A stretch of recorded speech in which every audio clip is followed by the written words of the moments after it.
Here's why you should invest in stocks. Are you looking for a way to grow your wealth and secure your financial future? Investing in the stock market can be a powerful tool to achieve your financial goals.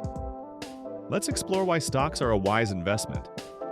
Historically, stocks have outperformed other asset classes like bonds and real estate over the long term. While there are no guarantees, the potential for higher returns makes stocks an attractive option for investors seeking growth. When you buy a stock, you're buying a small piece of a company. As the company grows and becomes more profitable, the value of your stock can increase, leading to capital gains. You may also receive dividends, which are a portion of the company's profits distributed to shareholders. The stock market offers a wide range of investment options across various sectors and industries. This allows you to diversify your portfolio and reduce risk. Stocks are also relatively liquid, meaning you can easily buy and sell them when needed. Investing in stocks is a long-term game. While there may be short-term fluctuations, the stock market has historically trended upward over time.